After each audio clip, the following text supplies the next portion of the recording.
Good Sunday evening, everybody, and welcome to the Clydesdale Media Bible Study, where we are reading the Bible in a year. I want to open us up in prayer real quick, and then we'll move into tonight's episode. So first of all, bow your heads. Dear Lord, thank you so much for allowing us to have a platform where we can bring people from all over the world together to learn about you, your Son, and everything that has been done for us, to try to understand your word, to read through the Bible, to have an app that allows us to manage that throughout the year so that we can be better equipped in today's world. I want to thank you for keeping us safe and healthy through a very tough couple weeks with the CrossFit Games. Even though some things happened, we are better for it on the other end and are feeling much better now. So I want to thank you for all those blessings. We could not have done it without you. I want to thank you for all the people that are here tonight, that we can have open minds and learn about everything you want us to know. In your name, we pray. Amen.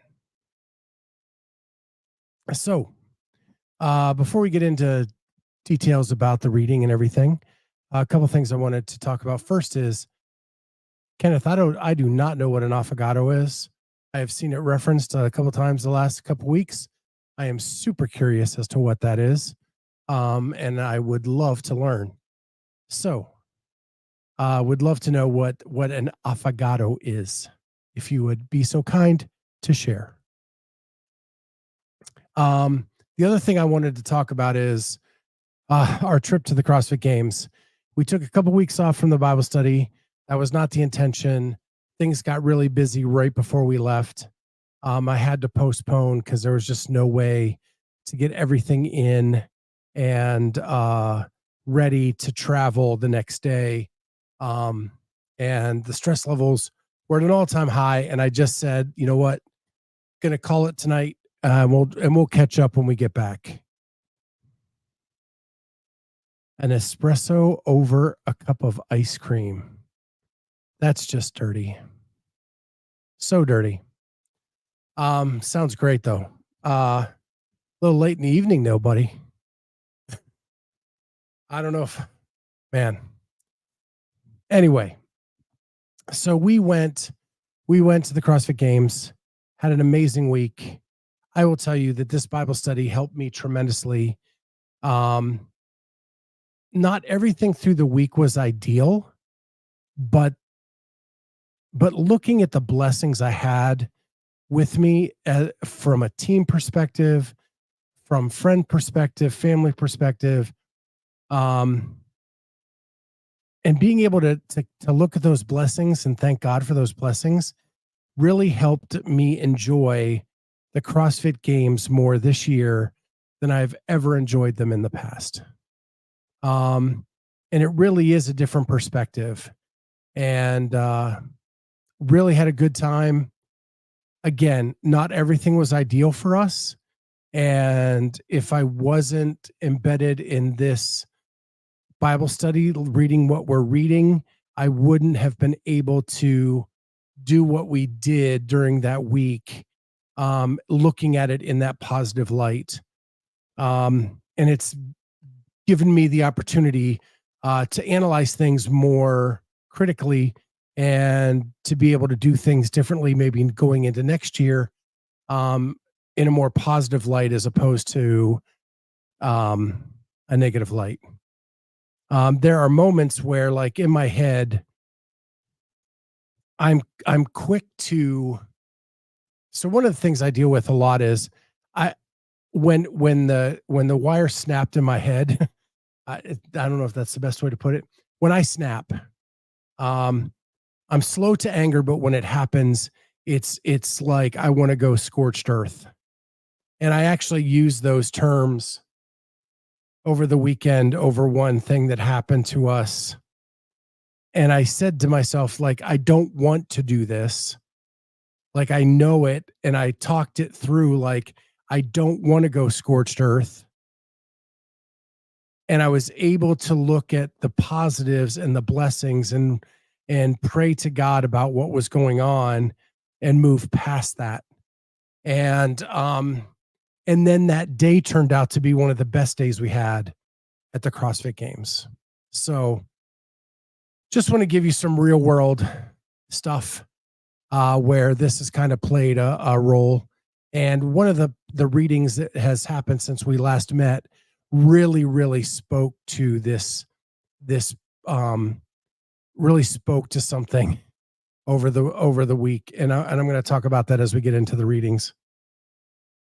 The other thing I'm going to talk to you about is when I got back from Madison, I ended up with COVID.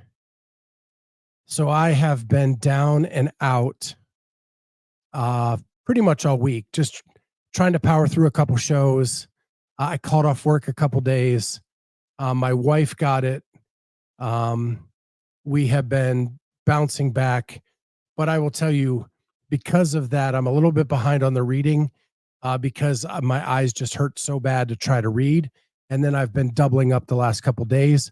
So I should be caught up completely by next week, back with that, and we can go full force into the reading. But we have plenty to talk about because we didn't meet for 2 weeks. So with that, it's been a wild ride these last 2 weeks, but really good stuff coming out of it. So the next thing I want to say is I want to welcome Helson Albernez. He reached out to me on Instagram for a link to the Discord, and he has joined in, and you guys have welcomed him with open arms.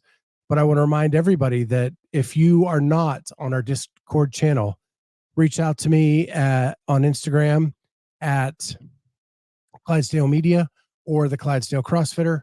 I'll get you that link to Discord so you can be involved through the week in our discussions of things that come up and that we talk about in the Discord. And Kenneth has done a great job of putting additional resources in there, other ways of consuming the Bible, some movie suggestions, things like that. So definitely don't miss out on that. I'm also going to start bringing in some guests to do testimonies from the CrossFit world as we move forward now that we're kind of in the off season. I'm going to start reaching out to some people. So hopefully in the next few weeks, we'll have some testimonials from some CrossFit Games people, and we can talk with them about that. I'm also going to give them where we're at with the readings that week if they want to jump in and join in on the discussion that week. The other thing I'll tell you is if you're just finding us now, there's nothing to say you can't jump in where we're at and then just at the end of the year, pick up at the beginning and go back and finish the Bible from that point forward, right? So you can join in on the discussions with us, and you'll be welcome with open arms, and we will get you all together through that. So I want to cover a couple of the things that came up on Discord while we were off those 2 weeks. And one was from Helson, our new member, and that is, I am loving reading the New Testament and the Old Testament at the same time. We can see how the word is all connected and with the same message, pointing to Jesus all around. I love that in Exodus, God gave them all those instructions to build the ark with a lot of gold and all those fancy materials. And sometimes just by reading, we can get caught up in that and forget about what the ark was really about. It was about the presence of God. And I confess that I was imagining the ark while I was reading the instructions, like, wow, that was a fancy ark. That's a lot of gold. And then in Matthew 23, Jesus said, blind fools, which is more important, the gold or the temple that makes the gold sacred? I agree with Helson a lot. I think the way that this Bible app puts together the Old Testament and the New Testament, a lot of times you get those revelations from one to the other in the same reading, where you're talking about how ornate the Ark of the Covenant was going to be, and then you hear Jesus say, "What's more important, all that ornateness or what's inside?" And I think that is really cool that he pointed that out. I actually had a note and it's more of a silly note for me. When I was a kid, my favorite movie was Raiders of the Lost Ark. And if you have never seen the movie, it is a movie where Indiana Jones is trying to find the Ark of the Covenant uh, as an archaeological dig. And I never knew what the Ark of the Covenant was when I was a kid watching that movie. I didn't understand what it held, what it like that it held the Ten Commandments and that it held some of the manna from heaven and it held all that cool stuff in it, right? And I just, when I finally read the Bible for the first time the whole way through in like 2017, like I was enthralled because that was one of my favorite movies as a kid. And I was making this connection to why it was so important and why it shouldn't have been opened, right? Why it shouldn't have been opened by the Nazis in that movie because it held such important things and that God was going to protect that. And I know that's fiction and a movie and all that stuff, but it just really kind of brought it home for me as to what it was and how important it was and all of that. And then to read the detail at which it was built and all the ornateness and how important God must have felt it was to put all that detail into the vehicle that was carrying those items. I thought that that was really cool for me as a little 12-year-old seeing Raiders of the Lost Ark for the first time. And I lived in a small town where we had one movie theater and it would show a double feature every day. And so Raiders of the Lost Ark never left for like a year. So I saw it like 12 times in the theater because it was just, if you're going to pay for the double feature, you're going to watch both movies. So anyway, um, so yeah. So Beck, welcome. We are using the Bible app. You can get it on iOS or on Android devices. It is the Bible app. Um, I don't think I can pull it up here today. But if you shoot me a message on IG, I can give you the detailed instructions on how to download it, where we're at. And you can just jump in where we're at in the Bible app. It's Read the Bible in a Year. It's actually a lesson plan that gives you like 4 chapters a day to read through the Bible, a couple in the Old Testament, one or maybe a little bit more in the New Testament each day. And it gets you through the Bible in like 314 days. And that's what we're doing. And we're just discussing it every Sunday night. So, yeah, but I think it's the U Version Bible app is what it's actually called. Um, and then the plan, I don't know. I'm going to try to hold this up. It looks like that. Once you go in, it says Bible in a Year. And the app actually is that Bible in the upper corner there. That's what it looks like.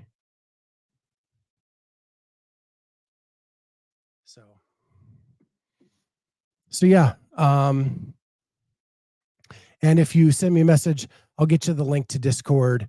And we have a little discussion group where we talk about things through the week. So yeah, you can hang out with us there. And if you have any questions, you just kind of plop them in there. And then I bring them up later on this discussion where we can have a big group discussion about it. Excuse me, my voice is not on its peak performance tonight. Getting over COVID. I'm feeling pretty good today. The voice is just not totally at 100%. So the other thing that got brought up, Sue brought up, during this time, a man from the tribe of Levi married a man of his own tribe, and she bore him a son. When she saw what a fine baby he was, she hid him for 3 months. Exodus 2, 1 and 2. And she asks, why did she have to hide the baby? Does the same tribe mean they were siblings or something? And Amy actually answers that. Nick, you can join and do whatever you want. This is a very open group. We are welcome to all people of all uh, religious persuasions. We are not here to judge anybody. We're just here to learn and be open minded about everything. So, uh, so yeah, you can join and participate at whatever level you feel appropriate for you. Um, so Sue asks about the hiding of the baby and what does that mean? Amy jumped in as always with great information and described that Pharaoh was killing the boy babies to cut the Hebrew population.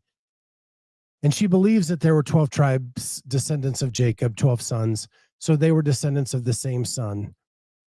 She says, someone correct me if I'm wrong, but she is dead on.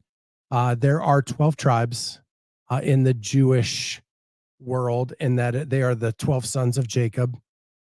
And we talked about this a couple weeks ago when Brent brought up the fact that when he was in New York City, he had befriended some people from the Jewish faith, and that they know their lineage to those 12 tribes to this day in modern day United States. And it is so important in the Jewish faith as to how those tribes are and what tribe you're a part of.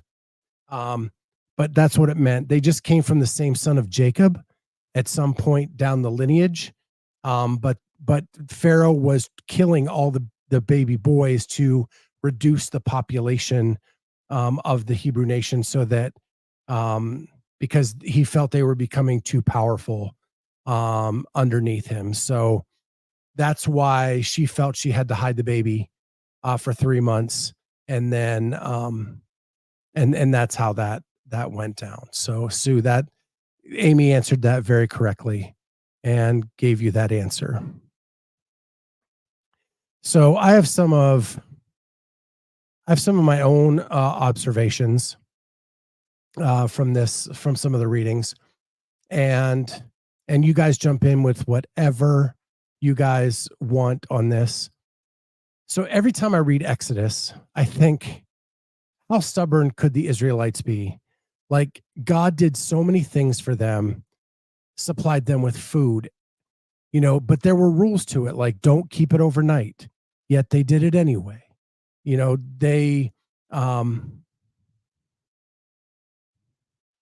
so by having the manna there overnight, by um feeding them and giving them drink and all of that stuff in the wilderness when it was barren and they couldn't. He had just parted the Red Sea and killed the Egyptians who were chasing them. I can't imagine not seeing that and then questioning what God had in store for you when he does things like that right before that. And it just boggles my mind as they're making this journey to the promised land over and over again, how they disobey God, even though he is showing them over and over again the power that he has and the plan that he has for them to get to the promised land. It is it's just crazy to me, and I'm anxious to see if anybody else goes through those thoughts every time they read Exodus as well, because it, it's frustrating to me that if but I guess in this world we see miracles all the time, and people ignore them, and maybe that's the point. Maybe the point is that we need to be more open-minded about what we see. But when you're reading it as a story, you're just like, my gosh, how can they not see the plan that God has for them? And I'm sure it happens to us in our lives every day, as I'm just thinking out loud as I'm saying it. So that was one thing that I really thought of a lot as I read Exodus every time.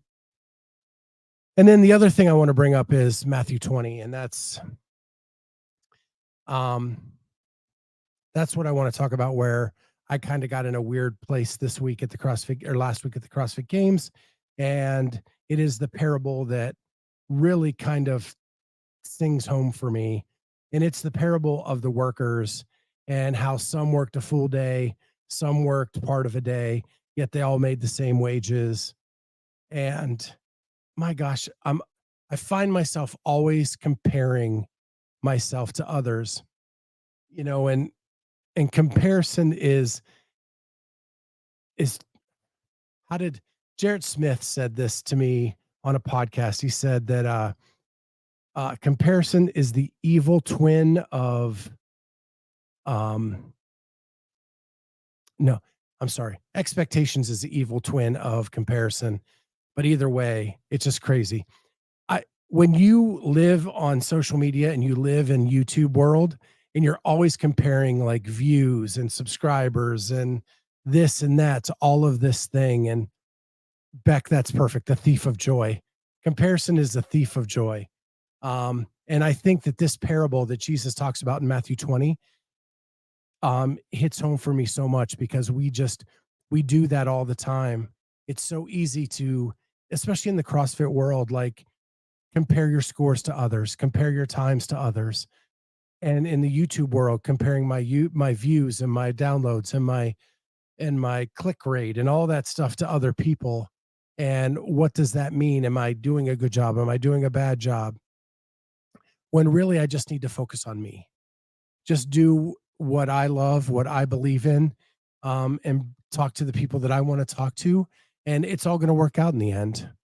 And I've got to stop comparing myself to others because none of it's real anyway, right? All of it is just a representation of things. It's not reality, and you really need to like focus on what's most important. And I think, but by reading that parable, it forced me to then turn to God in those moments, like I talked about at the opening of the show, and ask for help. And when I did, I had the best day at the CrossFit Games ever. I just put all that other stuff aside and I had the best day ever. And it was a true lesson in how a story from 2,000 years ago can impact us today with what we are doing. Kenneth jumps in with same Scott frustrates me. Like, come on, guys, just do what God says. You're ruining it for the rest of us. Yeah, you're back to the Exodus thing. But yeah, so much of that too. The other thing is, again, I'm a couple days behind. I'll get caught up this week. But what I love about this part of Matthew where I'm at is Jesus is elevating to rock star status, is the best way I can put it, right? As you notice, like every time he goes and speaks, the crowds form, huge groups form. It's getting to where he has to preach from a boat in the water. It's getting like it's coming to this epic crescendo. And it's important to the story because Jesus has to become a threat to humans, to the humans around him, right? And that's why he becomes crucified. It's because he's becoming such a rock star at the moment that everybody is starting to be threatened by him, and that's why they're going to make him be arrested, and that's why they're going to jail him, and that's why they're going to crucify him. But we're at the build now where he's doing all the cool stuff, right? He's healing this person, he's healing that person, he's making these people see, he's doing all these things, right? And the crowds are growing and growing and growing and growing.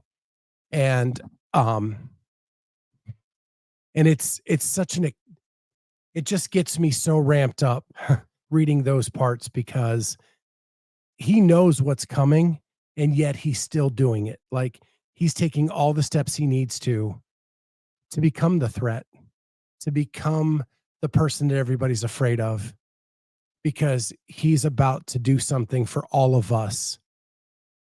And it gets me so fired up reading those passages about about this because he could have backed down. He could have flew under the radar, but he didn't. He went full volume 11 rock star status and did all the things he needed to do to show what he was capable of and what he was going to do for us.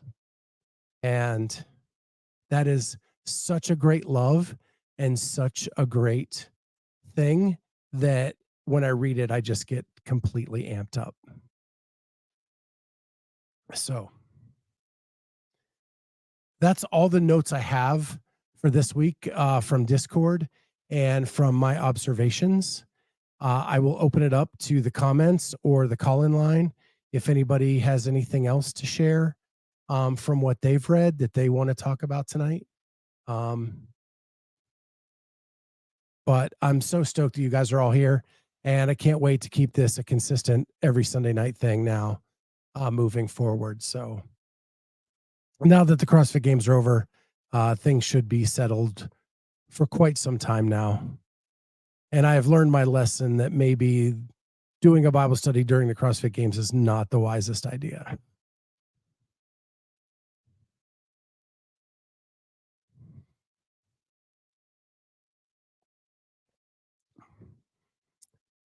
Has anybody else had any experience where they read something in our reading and then encountered something like that in their everyday life that has helped them or um, has helped them understand something?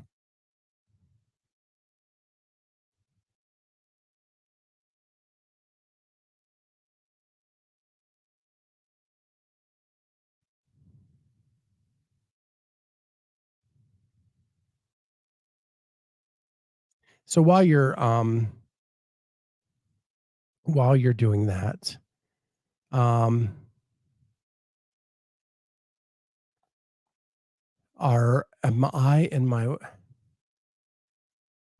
yes, Kenneth, as always, puts it in succinctly very well for me. Any God moments this week? Elise asks, "Are you and your wife fully recovered?" I would say I'm about 90%, Elise. It's just my voice tonight, and today I just don't have full voice. I'm really close to the mic, and I have it turned pretty high to get get out what I can. Um, but she's a little bit behind me. I would put her at 40 to 50%. But on the road, I think today was a good turning point for her. Um, also, if you guys, prayer warriors out there, my wife's mom was diagnosed with cancer while I was at the CrossFit Games, and we're trying to find out what all that means surgically and chemo wise. It is a throat cancer, and they do think but it could be lymphoma as well. So we're trying to figure out the extent of everything. So if you could throw out a prayer or two for them, that would be great.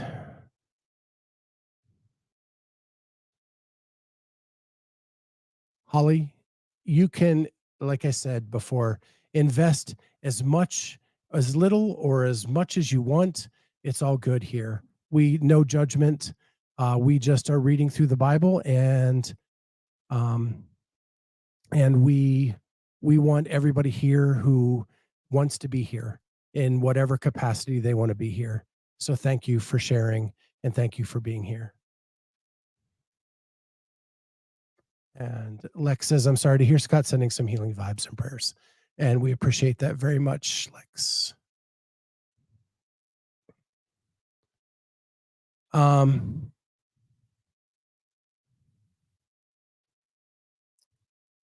so Jay Birch, we are on. Let me try to pull that up. So I believe we are on day 36. Someone please correct me if I'm wrong.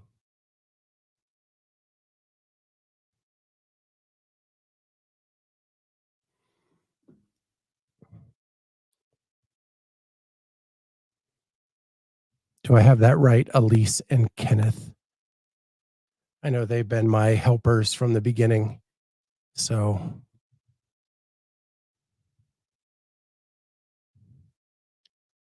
anybody else have any God moments?